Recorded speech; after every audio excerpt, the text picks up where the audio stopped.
This computer.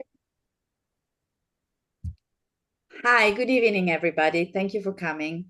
I will just give a few announcements on behalf of INSS, which is the organization hosting this special interest group. The first, most urgent one is the symposium that is coming up on the 9th of December. It's going to be from 9:30 to 4 o'clock, and it will be held online. And it's a coming together of three organizations. One is INSS, one is the Scientific and Medical Network, and one is the Aleph Trust.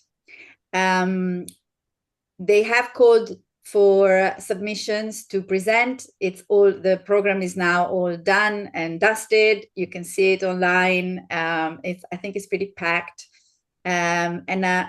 The other day we had 45 registrations, but there will probably be more coming because the three organizations are inviting people independently and not everybody is registering. Then our next event will be on the 15th of January. And we, again, June has invited another speaker. Hold on.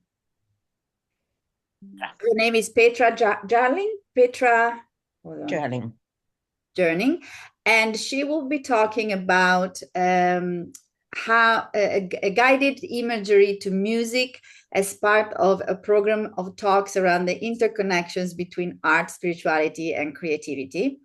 I haven't published the event yet because I'm still waiting for Petra to send me her abstract and short bio because she's moving house, so she's very busy as well.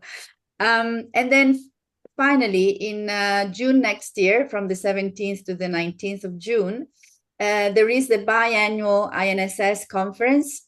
This year is held in, Northampton University. So if you register early, you will get an early bird discount. They're calling for abstracts to present, but the deadline is, well, it was yesterday. Okay. We'll probably still have time. They always delay by a few days. We will be presenting a symposium, June, Lila, and I, around the technology, meaning, spirituality.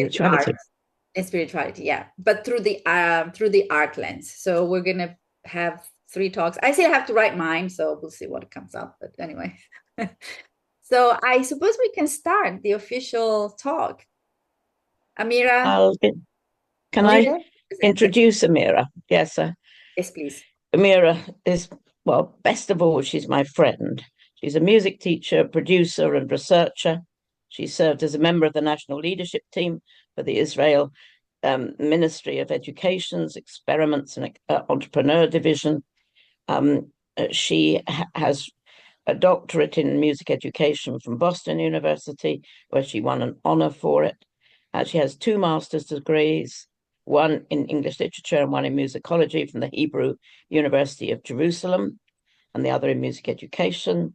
She's Dean of the Faculty of Music Education and Chair of Graduate Studies in Music Education at Levinsky College of Education, Tel Aviv, and a former faculty member of Mandel Leadership Institute's program for ultra-Orthodox women in Jerusalem.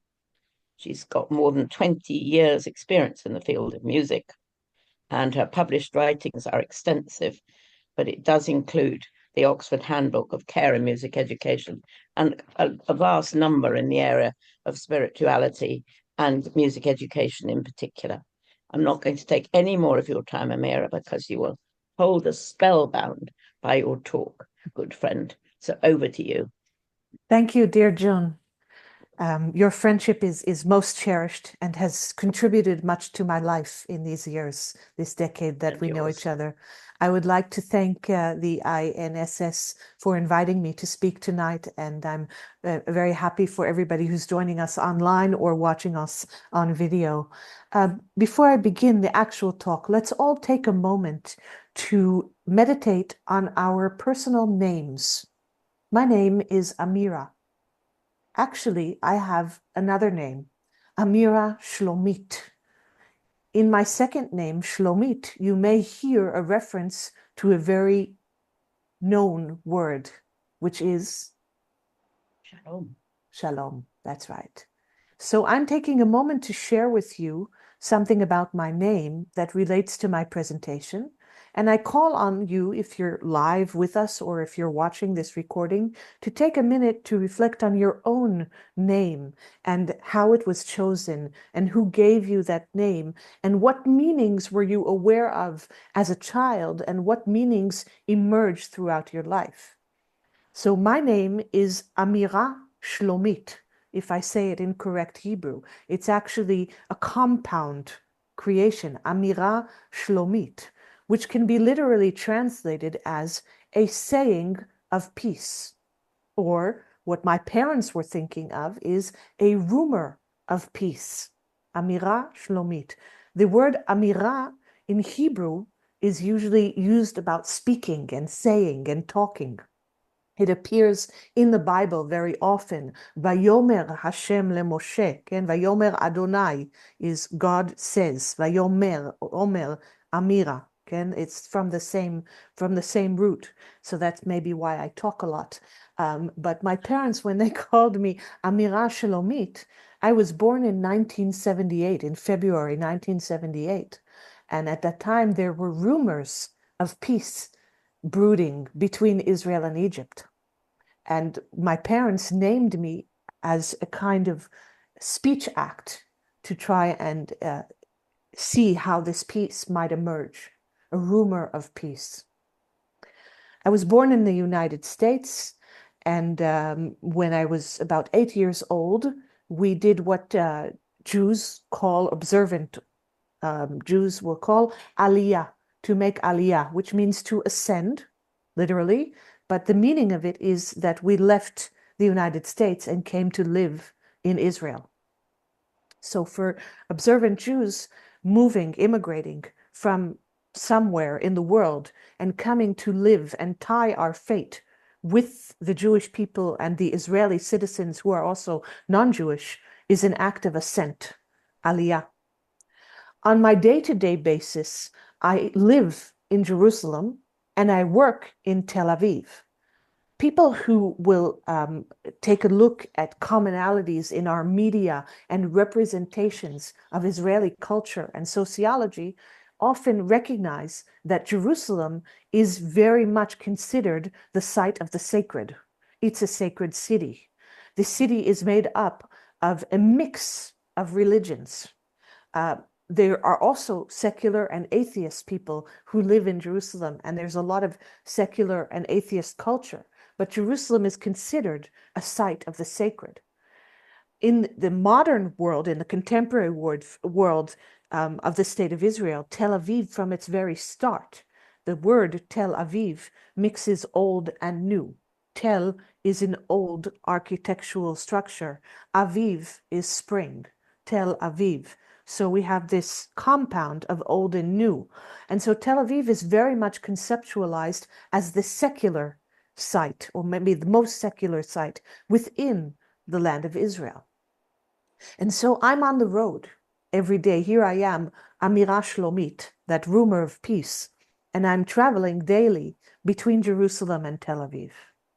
So this is an opening meditation where I share with you some aspects of myself that will obviously reflect in my presentation. And I would suggest that each of us has a story to tell. Today it's my turn, and that's why I'm talking and others are silent. But I think that one of the most important things that we can do, and INSS is doing, is bring people from around the world together and take turns telling our stories. And in telling our stories, we take this moment to share how we uncover spiritual reflections on our lives. And for me, language is very much a part of this. And that's why I began with a reflection on the meaning of the words that make up my name and on the cities where I work and my traveling. right? Language, looking at through language at my existence, it opens up a whole new realm. I could travel my whole life on the #1 highway of Israel, which connects Jerusalem and Tel Aviv, and never have a spiritual thought cross my mind. But being Amira Shlomit, Amira, who I am, and living in this world where I'm always looking for something beyond, I'm very much connected to the Hebrew of the Bible, which is amazingly resonant in modern Israeli Hebrew. So it's this kind of wondrous life that I'm blessed to live, that I speak and read the language, the original language of the Hebrew Bible. And this is something that maybe people take for granted, but as an immigrant, as somebody who started her life in American English and transitioned into Hebrew, I do not take this for granted. And I recognize that my ability to speak Hebrew and make reflections even on my name and of the meanings behind cities and places that I work in through modern Hebrew and through reflections on the Hebrew Bible, it adds a whole nother layer of meaning to my life and to my work. Now, this may have been the most optimistic and I hope a very high level good talk that we're talking, but we've come together today to talk about something terrible, horrific, and that is war. War is horrific. And worse than that, I'm daring today to share with you some thoughts about war and sound. And I want to give a basic trigger warning, because in my presentation, I do believe it is important to listen to some sounds of war together. This can be disturbing, okay? This can be disturbing and this can cause triggers. And so those of you who may feel triggered or who may be wary of this, maybe you can skip the next 10 minutes or so of my presentation, which will be full of some of these sounds. And it won't be long. I'll do very, very short samplings of it.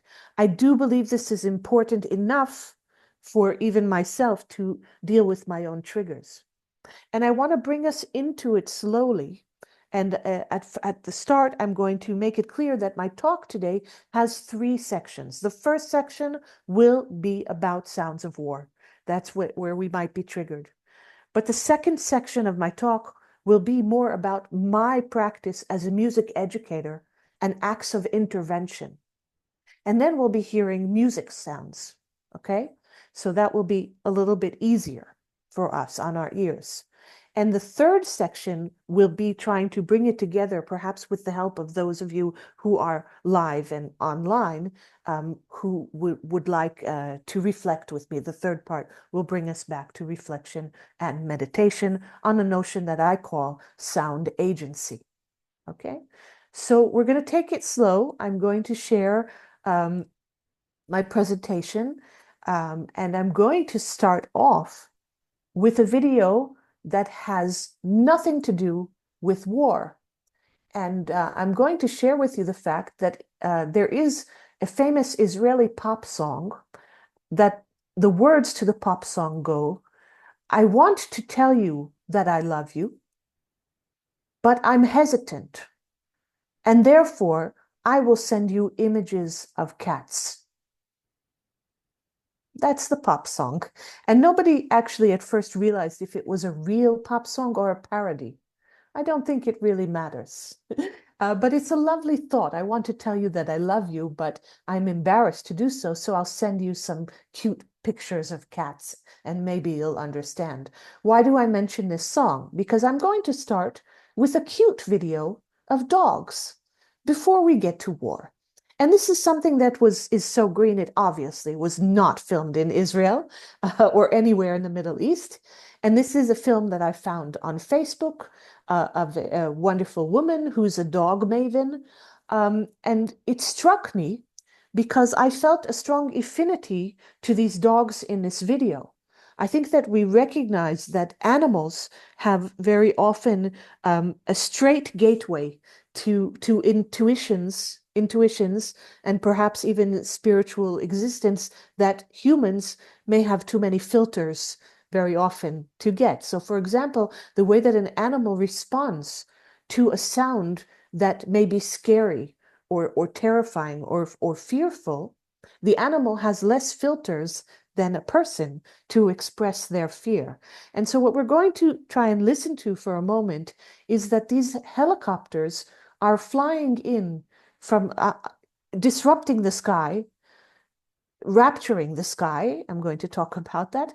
And these dogs are going to respond differently. We see only one, but in the video, we'll see several dogs, and we'll see different levels of fear, and we'll see how long it takes each dog to refine their composition, to kind of say, okay, this is okay.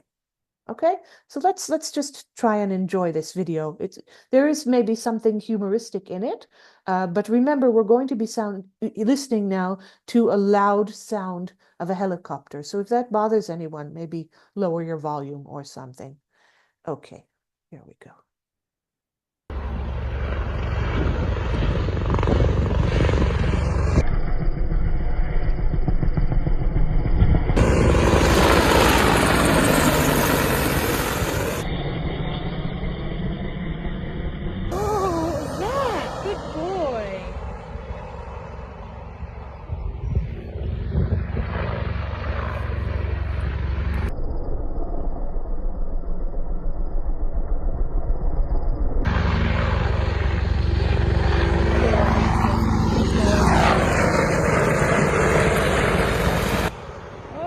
Big loud thing, wasn't it?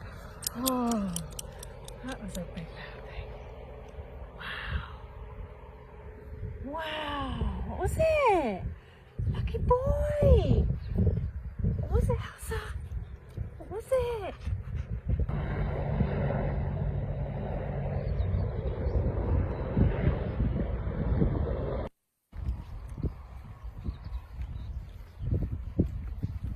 Okay, so we don't really know how long it took for these dogs in minutes to restore their composure. And we saw that there was a differentiality. Each dog responded differently. And I really resonate with this video because one of my personal experiences, which is absolutely nothing compared to what war actually does, okay? This is like, it's so infantile, it's so childlike that I'm almost embarrassed to share it with you.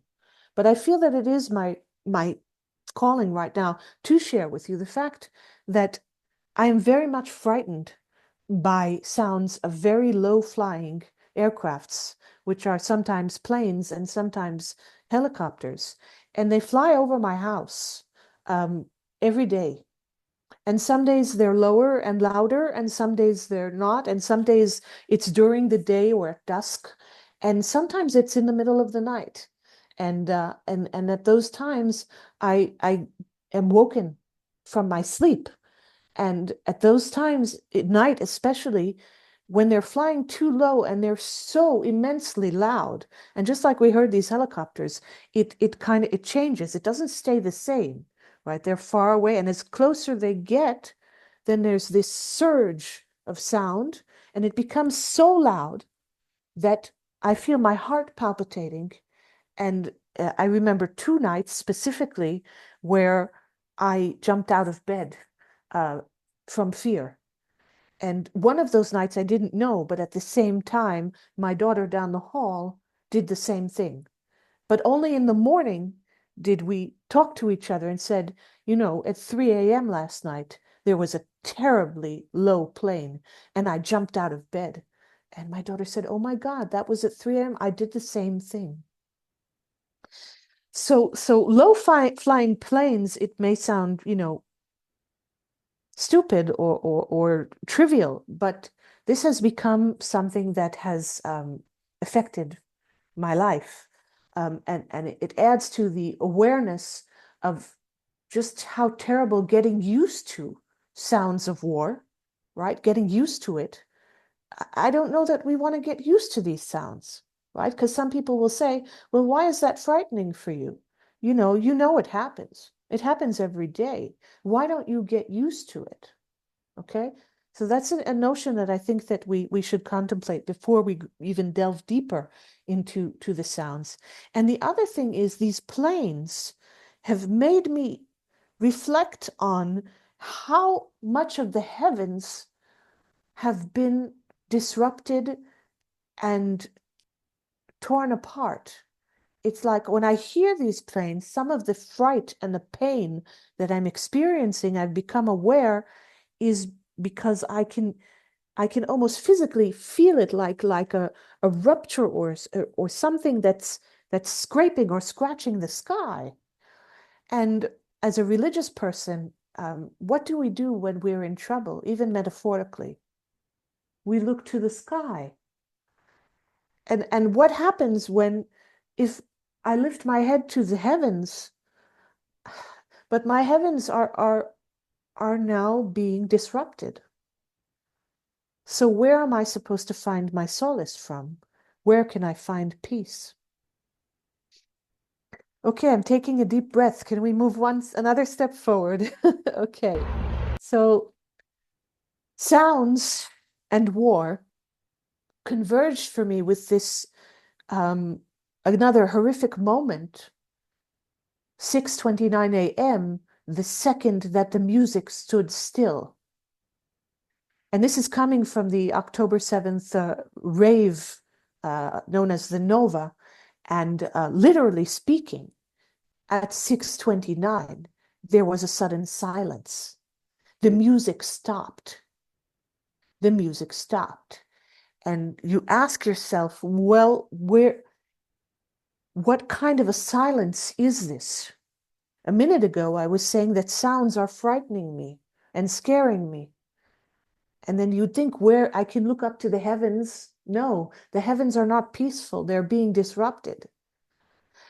And if I say, okay, I just need quiet, do I really? Is silence peace? I'm not sure anymore. What kind of silence is that? I want to recall Rom, who we see in this first video.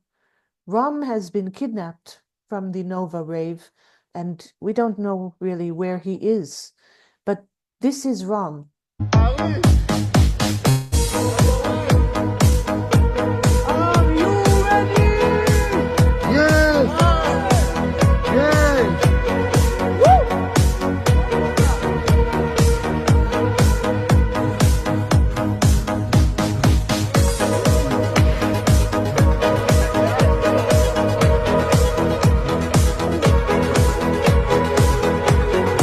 Now, I stopped the music abruptly. As a music teacher, that's something we don't do. We usually will gradually lower the volume and let the music disappear, but I stopped it once. How did that make you feel? And this is the notion of 6:29, when the music stopped. When the music stopped. So this was pre-October 7th, and I want to show you a very short clip that I received about 2 weeks ago, inviting us to come join a rave party in memory. Place your hand on your heart and lower your head and begin by saying, thank you. Thank you to life. Thank you for life.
So that was an invitation that I received in memory of a young man named Chezi, who was also killed at the Nova rave.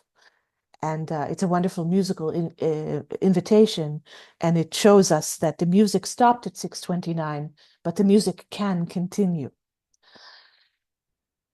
So what does war sound like? War can be terrifying low planes flying over your house, and war can be a terrible silence of music that was wonderful and suddenly stopped. This is a video of the Iranian attack that was last April. This was the first Iranian attack. Since then, we had a second. The first one, we have this footage over the Western Wall, over Temple Mount, and we can hear a siren. So please note, I'm going to be playing a siren, and I'm purposely wearing a headset so that nobody in my home can hear the sound of a siren right now, but you are going to hear it. וואי, תסתכל, שאול! שאול, תסתכל! מה זה? יהודים! זה נופל, אתה לא מבין, זה נגמר. מה נגמר? אתה לא רואה, זה הכל זה כבר נגמר. So we heard the siren relatively low in the background, and we barely heard any booms. We saw the lights, and we heard two young Israelis say, "Wow, dude, did you catch that? Awesome!" Pretty much, okay? The responses to sounds and sights of our heavens being disrupted, again, is something that some of us have gotten used to. And some of us witness it and film it and look at some kind of awe, but not necessarily being terrified.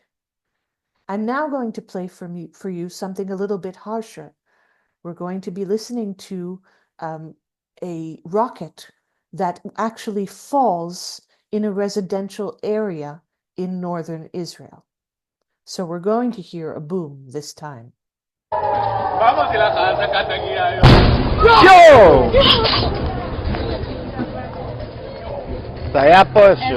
Okay, so notice the wonderful juxtaposition of the boom and the yo, again in a kind of Israeli slang, dude, did you catch that? Right? Yeah, and that was unexpected because nobody thinks the rocket will actually fall and create a boom. The sounds that are most common on the Israeli side of the border are the next sounds that we're going to hear. And these are sounds where rockets are being shot down. Okay, if you've heard of Iron Dome, that protects many of the cities in the state of Israel. So once the rockets come in, then the interceptive, I don't even know how to call them, rockets, they may be rockets also, they intercept the rockets and then they explode, usually and hopefully in the sky. We're going to hear those booms now. It's almost like fireworks maybe, but the thing is that when a rocket explodes, the shrapnel falls down to the earth. So the heaven is disrupted, but there is still a danger. This is, by the way, the reason that when we hear a siren, not only do we have to take shelter, but we need to stay in shelter for at least 10 minutes or further notification. We stay in shelter for 10 minutes because even if the rockets are not falling, they'll be intercepted and shrapnel will fall to the ground. So we need to be safe for at least 10 minutes. So let's hear these booms that some Israelis address as joyful booms because rockets are being shot down. Sorry that I'm a little bit cynical here because I may be hypersensitive. All of these sounds so far that we've been hearing are to me awful disruptions of our heavens.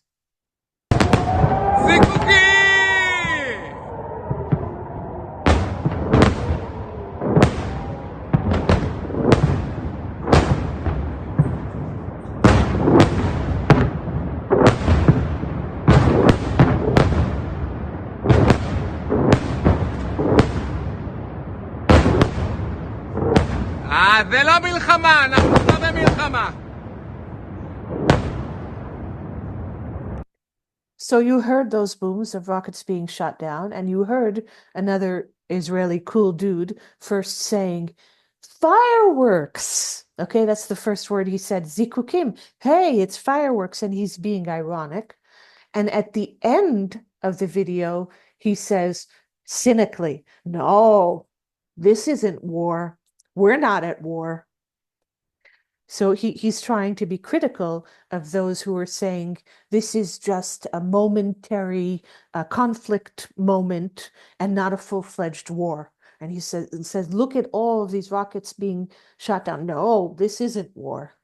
If this isn't war, then what is? And our heavens are being disrupted.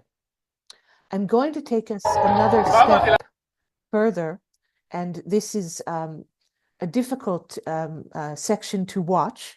I've shortened it. We're going to watch something that's very, very short and listen to it, because what happened on October 7th, and in difference from what happened throughout 2022 and 2023, June knows we've been in contact, that we've had wars or momentary armed conflicts, 2022, 2023, even our college has had times where we revert to online learning and don't bring people to campus because rockets are flying. This is nothing new. But what happened on October 7th, sound-wise, is that we got an additional soundscape, okay? And before I share this additional soundscape, I want to clarify or share with the wonderful Jewish Black humor is the we ask each other, how musical are you? Do you have perfect pitch or do you not? And when we say, do you have perfect pitch, we intend, can you tell the difference between a rocket falling and a rocket being intercepted? And because this is such a commonality in Israeli culture, even the people during the Nova Rave, when it first started, and they were hearing rockets and they were hearing interceptions, they said, okay, we've got it. We've got it. No problem. You know, let's dance. Let's continue dancing. But then somebody heard that the rhythm, okay, that the rhythm of these rockets is different than other times. And this is something that many witnesses, not only on the Nova, but around the South, have mentioned, that when they noticed a difference in the rhythm and intensity of the rockets, they were able to identify through their ears something different is going on, even before the new addition to the soundscape, which is not coming from the heavens, but is coming from people, human beings on the earth. So I'm going to share with you now footage that was actually filmed. I'm sorry, it's difficult. You know, those who want to skip a few minutes. This footage was filmed by the terrorists with cameras that they wore on their chests. And what we're going to see is that the current film or the person taking this film was shot down. And how will we see that? Because we're going to be hearing what's happening on Earth, but suddenly our vantage, we're going to be looking at the heavens because he is now lying down.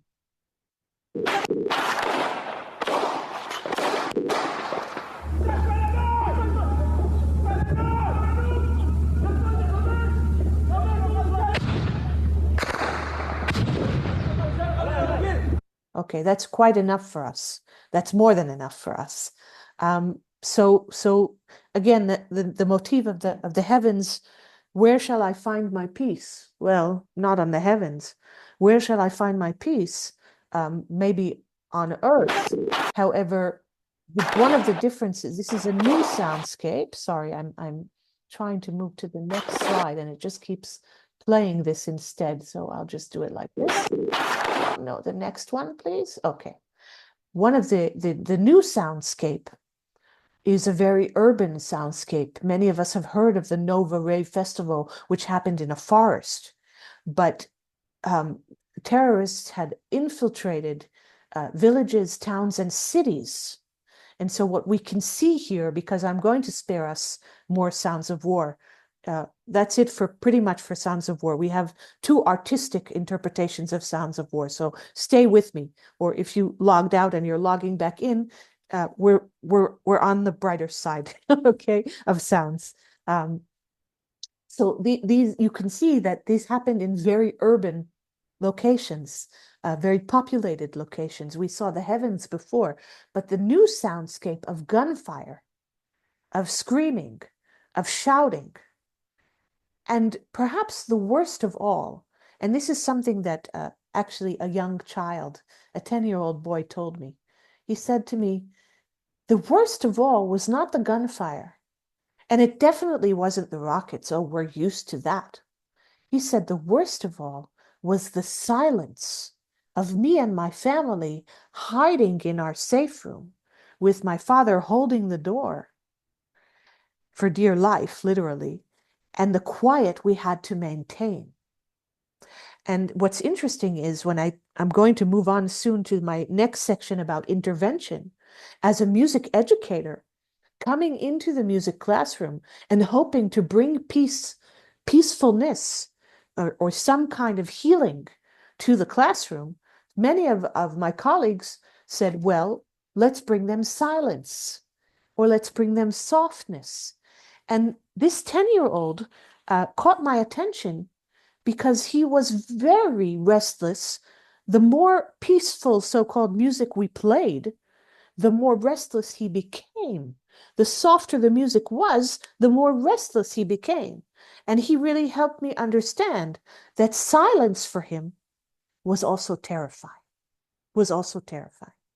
So before we continue to our intervention, I would like to share the work of two of my colleagues who are music educators, but also composers. And the first one is not new. This is way back. This is from maybe 2019 or maybe before. And the music educator here, his name is Adi Shore. And what she did is she took the sirens and the code word. The sirens in Israel are called code red. And when they realized that that was terrifying children, we call it color red. Tseva Adom, a color, it's just a color, the color red. And so some areas will have a siren, and some areas won't have a siren because that's too terrifying. They'll have somebody saying, Tseva Adom, Tseva Adom, Tseva Adom, color red. And this music educator and composer took the siren and the color red, and she created this wonderful healing and empowering dance and song for the children she was working with in the city of Sderot.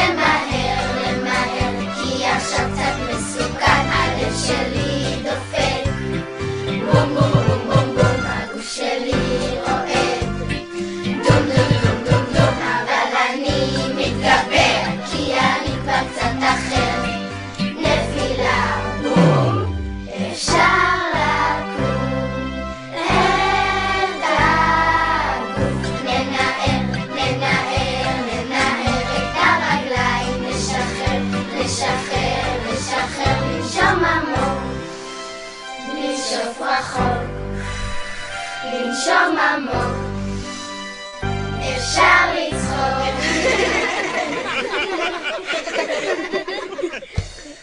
הכל עבר, וטוב לי שנגמר. יש! Isn't that wonderful? I mean, it's terrible, just as wonderful as it is that we need such interventions in our world. But it's a wonderful work of art and education. In a different sound, I want to share with you now the work of another colleague who's a music educator and composer. He's also an inventor.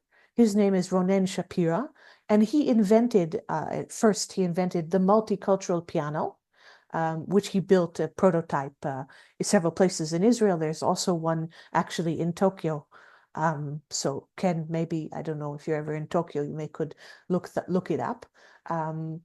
And what he does is he takes old pianos and he recycles them, and he creates different sounds rather than the well-tempered piano. And particularly, he can tailor a piano to whatever culture you would like. So if you would like an Arabic maqam piano, he can create that for you. That's what we're going to hear. But he's created a piano that mimics Tibetan gongs as well. We were supposed to be in South Africa last year, so he was working on a South African kind of kalimba-like piano that he was going to create there. So he's an inventor. He does wonderful things. And just last week, he uploaded this to his Facebook page, and I've been listening to it since. It's like disturbing, but there's something therapeutic about it. He has composed, is in his own special way, what it sounds like when there's a drone invasion. Okay, we talked about rockets. I showed you pictures of Iranian ballistic missiles. I haven't mentioned the drones, which are also automized ruptures of the sky. And this is what Ronen did with it on his microtonal piano.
So for this very same reason that the planes at 3 o'clock in the morning over my house terrify me to the point where my heart races and I jump out of bed, this composition by my friend Ronen brings me some kind of peace. Isn't that strange? I don't know how strange it is to you, but it to me, it brings me peace in a way that it kind of reminds me of what I've done with the children in this sense of agency. How do we find peace, or peace of mind, at least? I don't know if we can find peace, but peace of mind and peace of spirit when our sky is ruptured and our earth is being devastated, and our humanity is being called into question. How can I find peace? And if I can't find any kind of peace of mind for myself, then I can't really intervene with the children who I want to work with, also with adults.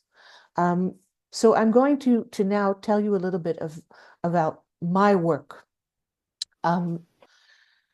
Intervention. So at the early stages, post October 7th, our campus was shut down and we were all in shock. And nobody really knew what to do, but we knew we had to do something. And so I went to campus and I packed some of our instruments into my tiny little car and created a mobile music room. At this time, many of the most traumatized children had been displaced. So it's not bad enough that they experienced war, but as a result of the events of October 7th, 8th, and 9th, they had to leave their homes with almost nothing, and they traveled to hotels and communities that opened their hearts for hospitality for these families and for these communities. And so these displaced children, by the way, are from all religions. It's not just Jewish children. There are Muslim children, there are Christian children, and there are Jewish children who have been displaced. Interestingly enough, many of the Muslim families and communities decided that they're going to stay where they are no matter what. So there's a little bit less rate of Muslims being displaced because they prefer to stay where they are, and they have this deep connection with the notion of fate. You know, this place and fate interplay very much in their religious mindset. And so they were much more reluctant than Jewish communities to get up and be displaced. And they have been very brave, but there have been terrible tragedies as well. You must have heard about some of them as well, okay? Again, everything that I discuss about things that happened in my story is not just about a Jewish woman, but it's about an Israeli citizen. And Israeli citizens of all religions have been under attack, right? I want to make this clear because it's not always clear. That also Muslims, Israeli Muslims and Israeli Christians and Israeli Baha'is, how do you say the Baha religion? Yeah, and Bedouins and atheists and everything that we have here, all Israeli citizens have been under attack. And specifically, a few of the Muslim Druze, D-R-U-Z-E communities, who are the strongest in their belief in place and fate. The Druze, none of the Druze displaced, because they're amongst the Muslims, that kind of Islam is so much in tune to place and fate that they did not displace. And they had terrible tragedies, one of which was the soccer team, the young soccer team that was basically all killed by a rocket into their soccer team, and terrible tragedies. So here I am working with displaced children. Again, I don't ask what's your religion or what community do you come from. I just ask, where are you? Where are you? And do you have a place where I can come and make music with you? And when I set out to do this, I looked for partners. And one of the wonderful partners that I found, you can see me here in one of the schools. This is a group of Jewish religiously observant children from the city of Sderot, whose neighborhood was infiltrated. These children saw things through their windows that no child should see. And I want to show you here my partner in this intervention. His name is Firas. Firas is a Muslim. He's Druze, a Druze Muslim. And he joined with me together to visit these children, these Jewish children. And this is really important because me and Firas, basically, we pulled together a team and we said, we're not asking what religion you are or who are you. We're coming wherever you are. But we did always say, please take into account that by opening your door and letting us in, you're letting a religious Jewish woman and a male Muslim man into your classroom. Is that okay? Okay, we had to make this clear because for some of the communities, the idea of a Muslim man, what they may have thought would be, wait a minute, isn't that a terrorist? No, being Muslim and being a man does not make you a terrorist. Firas and his family have suffered terribly from this war. And so this is an important point because in our work, we're not only intervening with music, but we're making a statement. We're making a statement. We understand you may be sensitive now, right? Because you saw with your eyes, you saw some men who maybe look like Firas and they were terrorists. But we're teaching you here that we do not equate religion with terrorism. Okay, and this is really important, and I'm so thankful for Firas. Let's see him at work. Let's listen to the kind of interventions. And this is the brighter side of the presentation, and soon we're going to open up for questions. I'm not forgetting to leave time for questions. But now we're going to listen to sounds that are usually considered pleasant, So I hope, just as I trigger warned you before, I hope the upcoming sounds will be pleasant to us all. Let's take a look.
So I tried to turn that off gradually.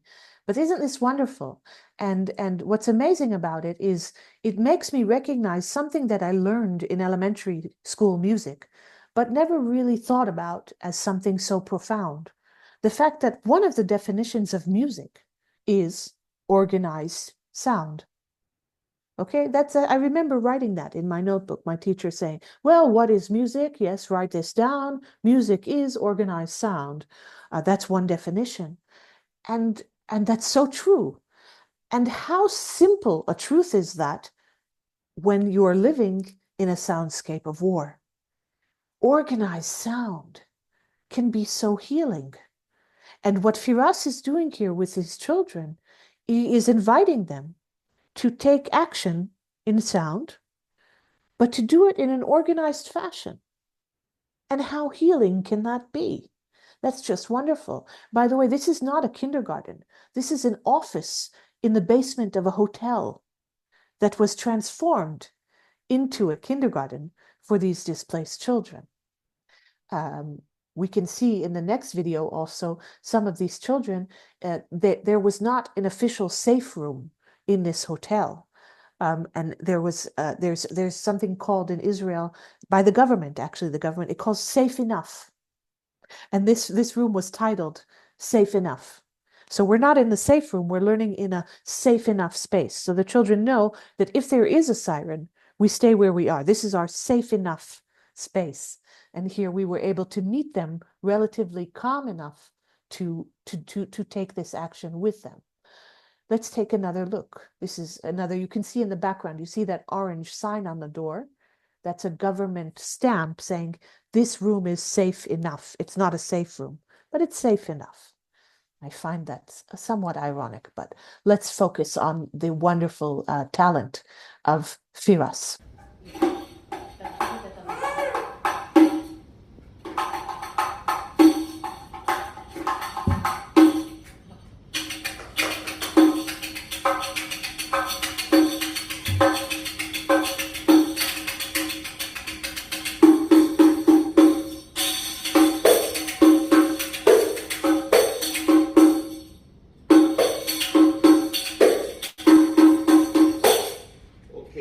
Okay, now this is another moment after we were maybe 2 or 3 sessions into our work with some of the children, we were able to maintain regularity, which is amazing.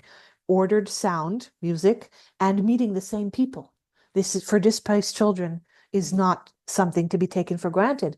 And after about 3 sessions with them, Firas and I discussed, and we said, I think it's time when you bring your culture. Firas is one of the best percussionists I know from the north of Israel, and he's an amazing artist. And I said, you know, we're working with these tambourines. Why don't you bring your daf? That is what the instrument, the tambourine, is called in Arabic. This is a daf. Why don't you show them what you do with the daf? And bring something from your culture and show that sounds from Muslim communities and Arabic communities don't have to be terrifying, but these cultures have beautiful sounds as well. But that took about 3 sessions. We needed to establish some kind of safety first, but we were able to do that. And then we brought in the darbukas here, and we'll start talking about interfaces between sound and noise. Let's listen a little bit.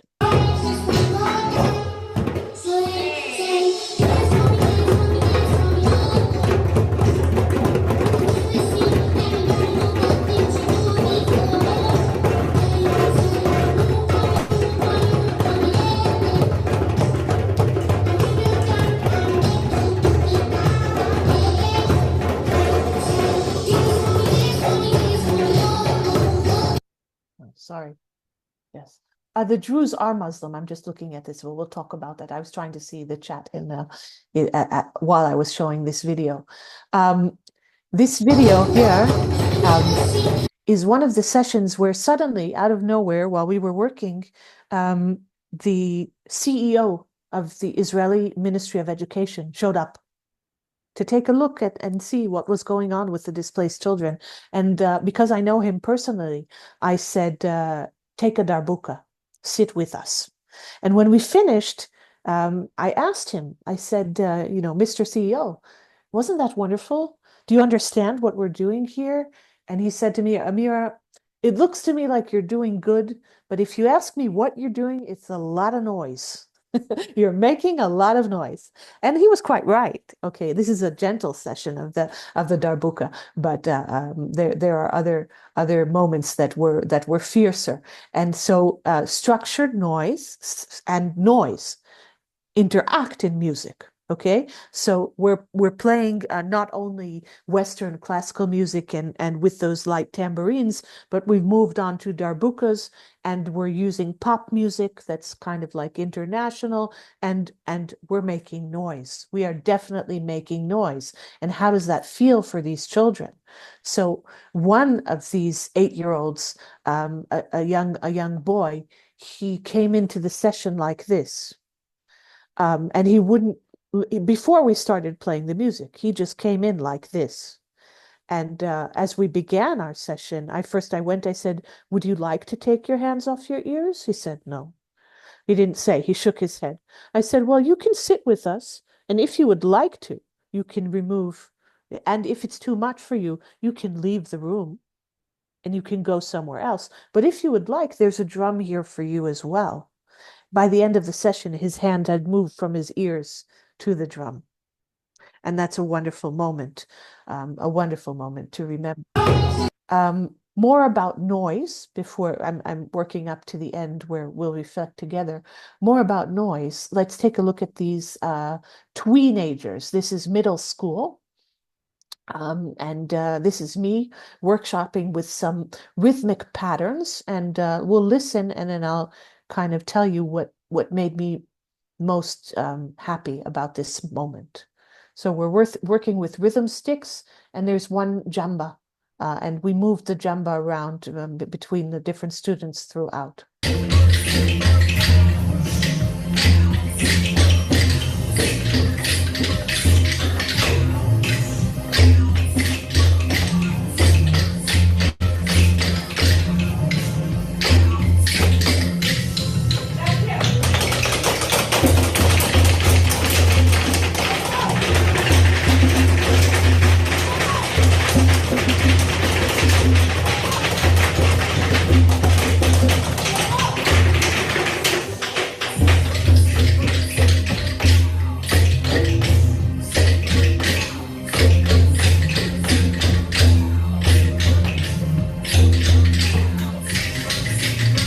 Wasn't that a wonderful transition between terrible noise, unstructured, and coming together again and finding that synchrony and limiting ourselves? And this was a moment. I've worked with these middle schoolers for several sessions. Was very, very difficult. I noticed that the only thing that was kind of working with them were the rhythms. So I tried to do some melodic work as well. The rhythms were more working, and I used a technique where I was using, again, some basic kind of pop music sampling in the background to give us a kind of cover sheet, and then teaching certain patterns, rhythmic patterns, and teaching them how to follow on the screen. They had the rhythmic patterns written out for them, and they were also imitating me, but these were patterns we had worked on. So when we put on the recorded kind of music, we're supposed to be playing certain patterns and in synchrony together. And you know what? We did achieve synchrony for a few seconds here and there. And even when we weren't playing together, the fact that they were aiming to play together was just so wonderful for me, because that hadn't happened until this moment. I'd been filming the whole time, but I took this moment out because that hadn't happened. Even the desire to be together. They didn't want to be playing together the parts that they're supposed to be playing. And to stress this more, I incorporated moments where I said, okay, breakout.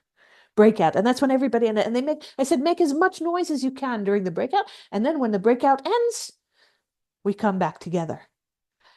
And let's think a minute of this transition as kind of a summary of what I think that this intervention may have taught me about trauma and music and healing and war and peace, or if not peace, at least order.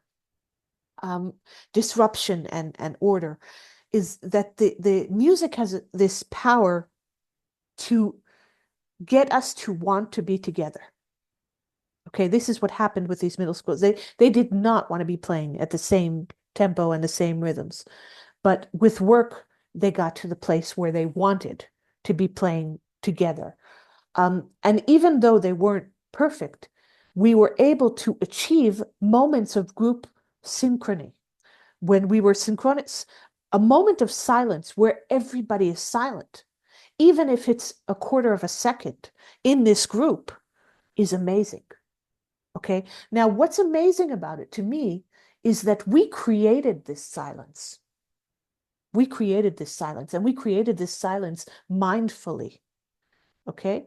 So as I kind of bring my this is our team here in Jaffa on the rooftop of one of the hotels, me and Firas and some of our assistants. So as I move on to the third, and I invite you to reflect with me, and I'm going to be summarized and open up for you guys to join us, to join with your thoughts. I think that I like the notion of sound agency, because I'm not talking just about music. I'm talking about silence, and I'm talking about noise, and I'm talking about the fact, or experiencing the fact, that one of the traumas of war that we tend to trivialize. Just think of me an hour ago, how I was almost embarrassed to tell you how scared I am of sounds flying over my head. And I said, oh, this is stupid. Why did I say that? It's not stupid. It made me jump out of bed. But we tend to trivialize, because war is so horrific. And war crimes are even more horrific. And because war is so horrific, we trivialize the trauma that we experience through sound. And what is sound? Sound is motion in our world. And sound is created through the disruption of our heavens, and the ravishing of our earth, and the questionability of our humanity. These are awful ruptures to experience, but these ruptures create sound. And usually they create them in an unexpected and uneven pattern. War sounds come at you, and one of the frightening things about them is that you're not expecting them. You don't know that there's going to be a siren in 3 or 5 or 10 minutes, if it's going to come at 5 a.m., at 6:30, or at 8 p.m. It ruptures your world. It ruptures time and space. It ruptures the time-space continuum. How can we heal from that? How can we recognize that part of our trauma is sound-based? And how can we recognize the deep spiritual effect of sound in trauma and use that as a path for healing?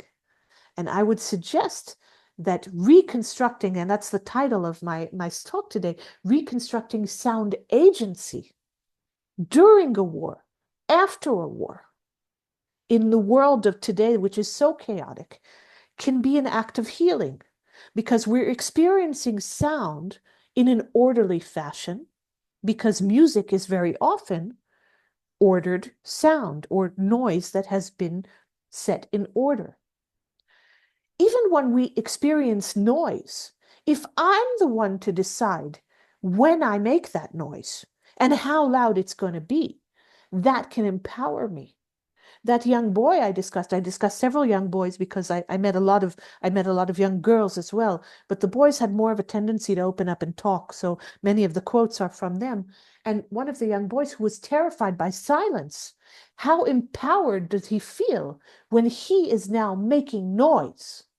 Okay, how empowered do the Nova Rave survivors feel when they now go out and go to parties and the music that stopped at 6:29 is playing again and is playing constant? How many of these survivors walk around with earphones now all the time so the music won't stop? Again, just don't let the music stop.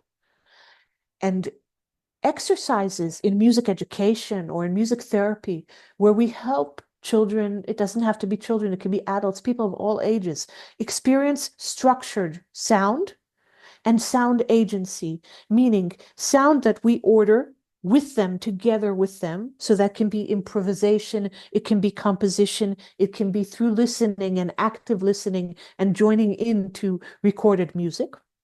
It can be playing set in advance rhythmic patterns, but it can also be in improvisation.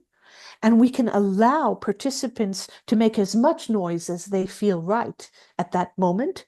And we can allow ourselves to achieve synchrony, and a synchrony of sound, but also a synchrony of silence. We can rebuild our own silence by deciding when the music stops.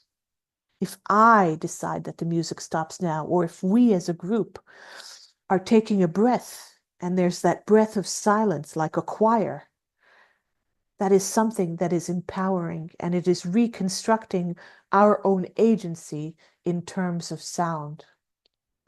What happens when you clap in a forest where nobody is and there are only trees, is a question commonly asked.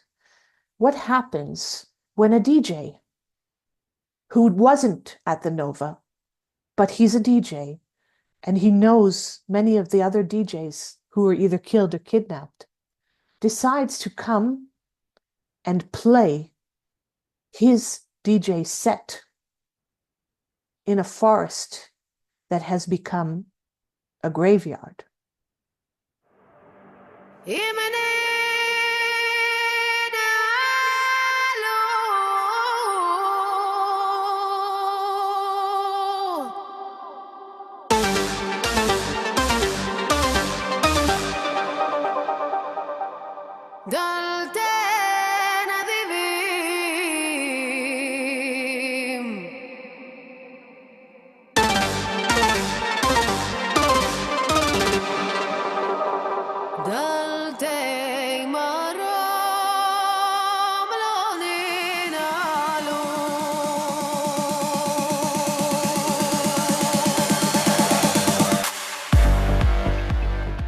DJ Skazi, whose real name is Asher Suisa, did this wonderful thing.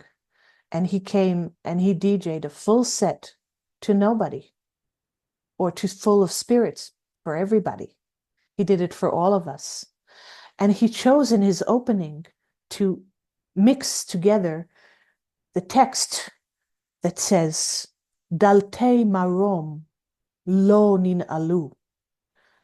The doors of the heavens have not been locked. Thank you for listening to me.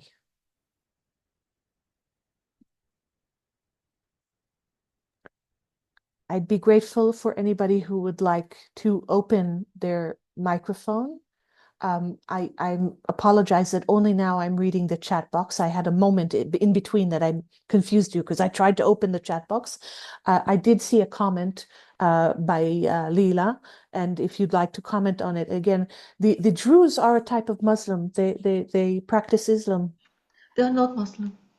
They're not Muslim. I mean, I know that they are not Muslim. Okay. And I taught Druze students, and they have esoteric religion, which is very different to Islam. They don't actually.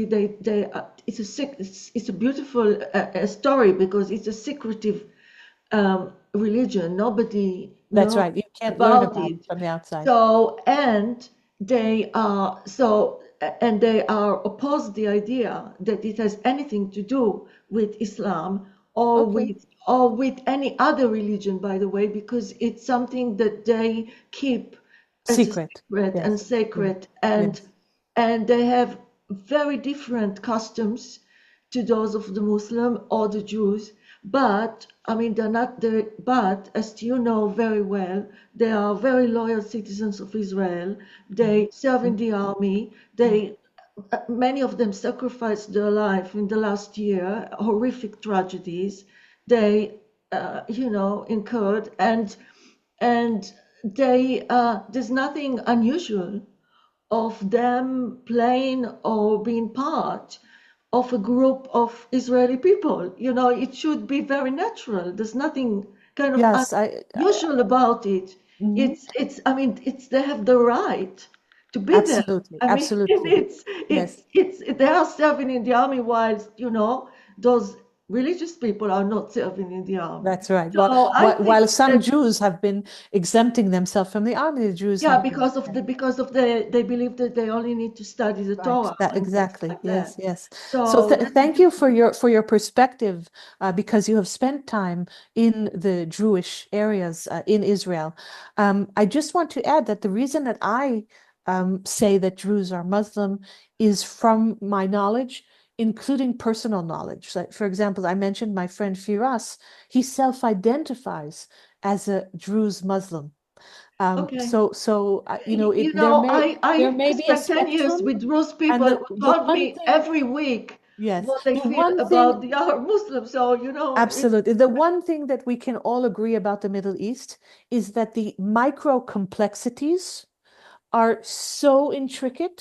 yes, I So agree there with that. is definitely a space for your experience and for my experience, and I'm very respectful and thankful for you for this anecdote. And it's really important to mention that the Druze do live by their own code, right?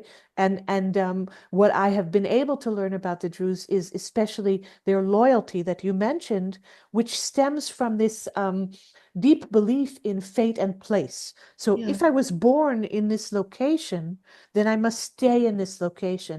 And their bravery and their sacrifice should be mentioned again because they serve in the army and they serve at very high level. They do very, very intense army, and it's something that's celebrated in their culture. And also, again, remember, in terms of displacement, none of the Druze villages agreed to displace. yeah. So that's a big sacrifice, and that's a kind of bravery that is distinct to them. Thank you. Thank you for that. So other thoughts, resonances?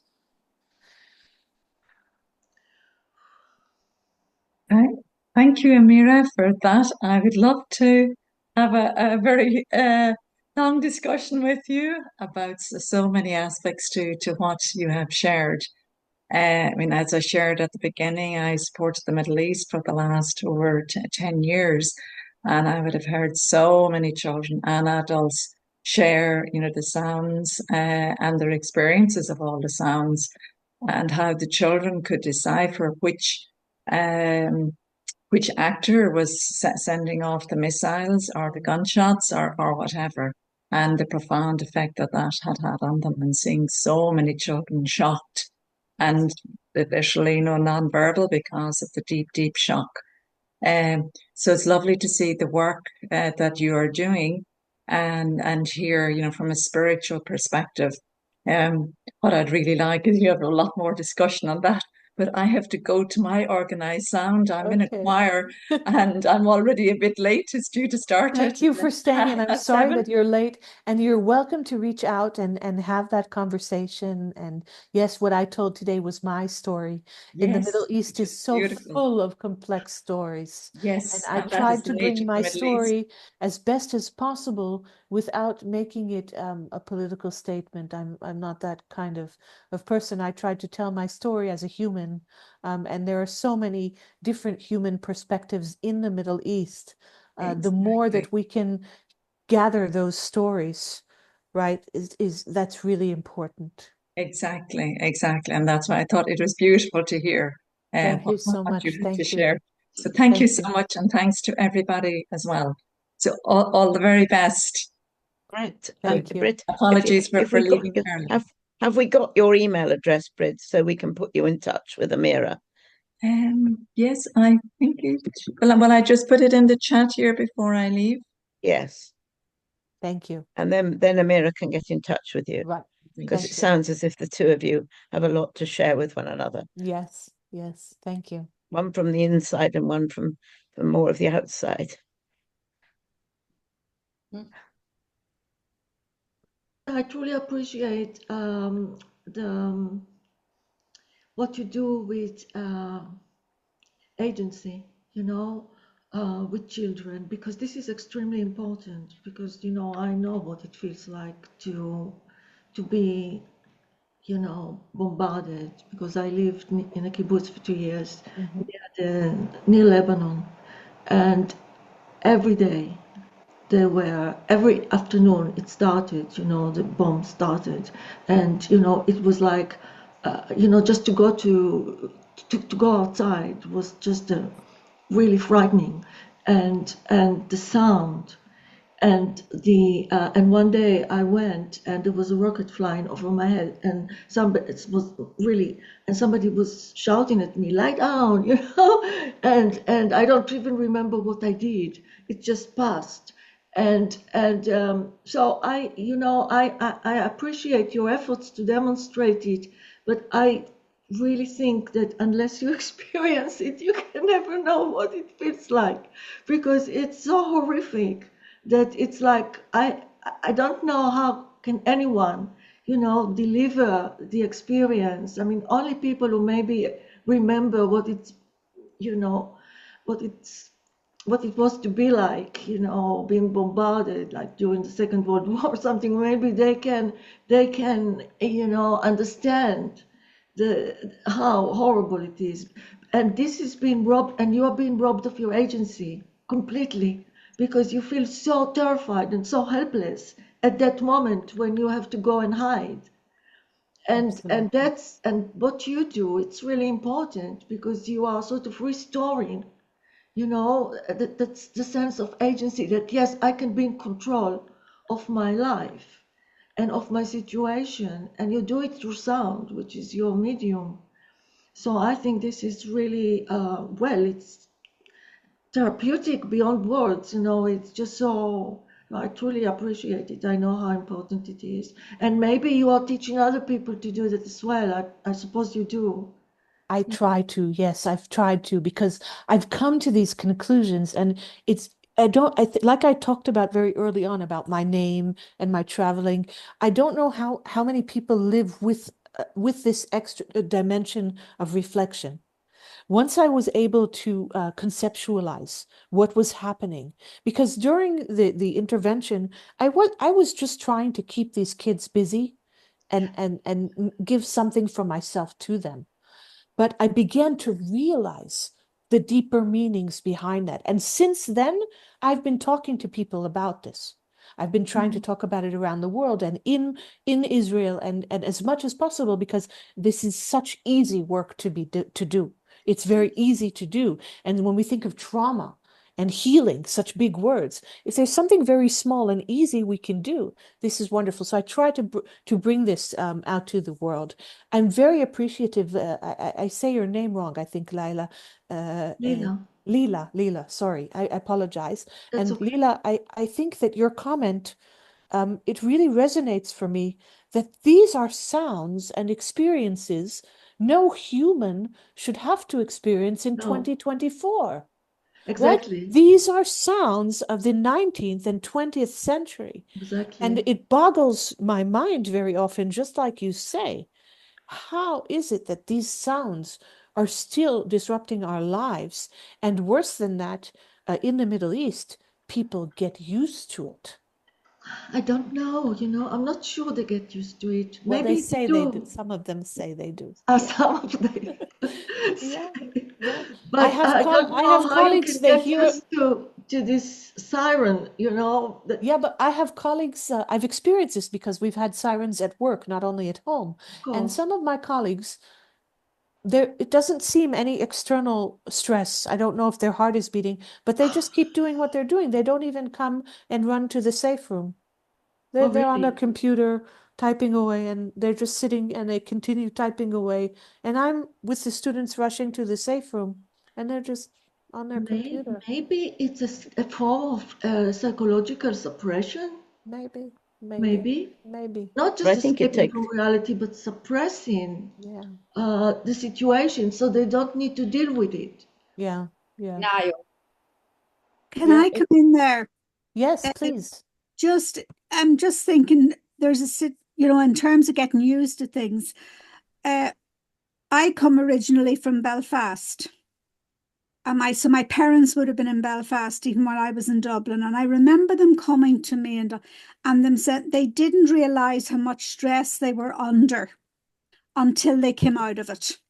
Absolutely. I think that's part of what's there. It's not that you get used to it, but you have to live with it.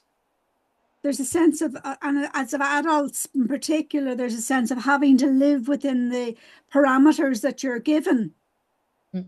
Yes, and I really identify with that because that's one of the reasons that traveling has become a hobby of mine. I travel, for me, it's become very often. It's like once a year. For 10 years now, since I've known June, for 10 years, at least once a year, sometimes twice a year, to an academic conference. And this is obviously for professional development and for friends and everything. But every time I land outside of Israel, my breath becomes different. Yeah. So I truly appreciate that comment. Thank you. Yeah. But the other thing as well, when you were talking, I was reminded of something that we did in our spiritual direction training when we went to work with a group of disturbed adolescents who were in an institution. And like that, we brought a drumming type thing initially in and tried to get them to drum to a rhythm. Now, when they were asked at first what it sounded like, they just said noise, and they were quite true. It was like white noise. But eventually they came and they got it. And I had actually brought a pair of spoons with me because I play the spoons. And I showed them how to play the spoons, and they were all into the spoons. And I had to say to the people that ran the institution, I think breakfast in the morning is going to be very noisy. That's wonderful. I think that people who don't know the spoons, they're put between the fingers, and then they play quite complex patterns. Not sure that Ken knows the spoons. But it was originally we might have a workshop sometime, perhaps. They were originally called the bones. That's right. Because people used two animal bones between their fingers, and then it got refined when spoons came in. Yeah. But it's a particularly beautiful way of making sound. And of course it goes also, I think, Ehrlich, to the fact that for women often were not allowed musical instruments, and so they used spoons. And they used saucepans to strike the saucepans and things because they weren't allowed to have musical instruments. So they made musical instruments out of the stuff that they did have, their pots and pans and things. But the other and that's thing still true of some of the poorer. They're very easy to carry. Sorry?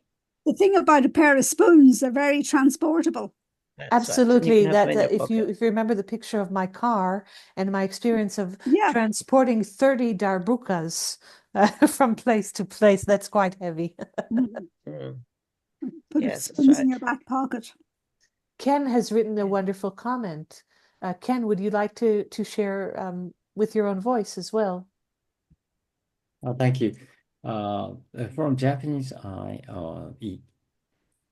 ears, and so the silence is the important agency of Japanese culture. So most of Japanese love to sit in the forest to become a piece of nature, and so and enjoy the silence.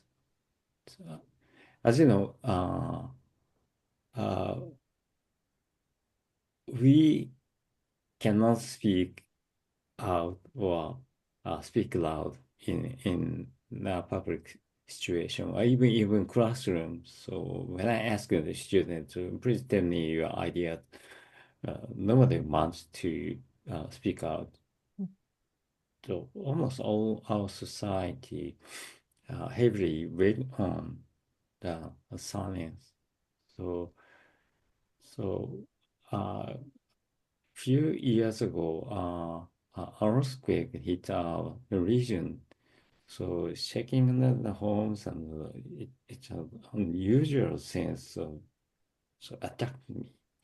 But all of a sudden, so earthquake over, silence dominate our region. It's a uncanny feelings.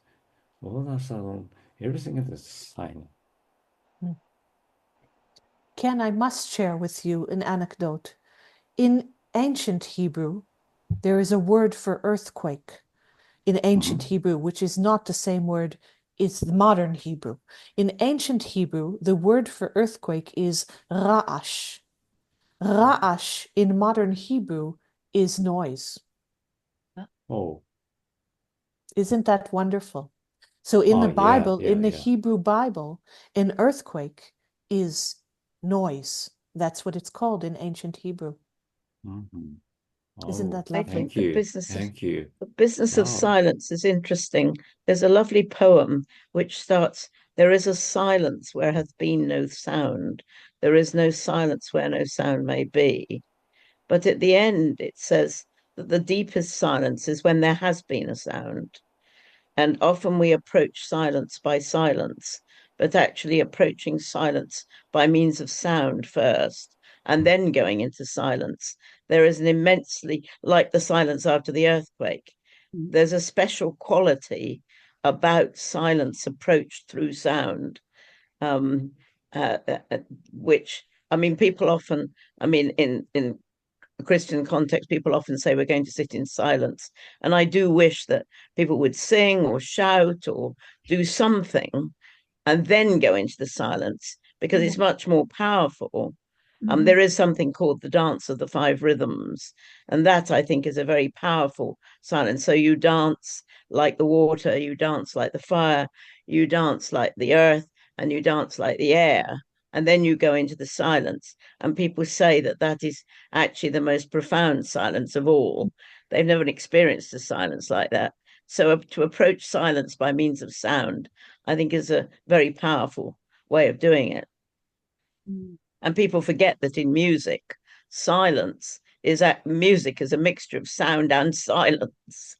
And there are most powerful silence, the best one, and many people have been caught out as in the Hallelujah chorus in Messiah, because it goes Hallelujah, Hallelujah, Hallelujah, Hallelujah, Hallelujah.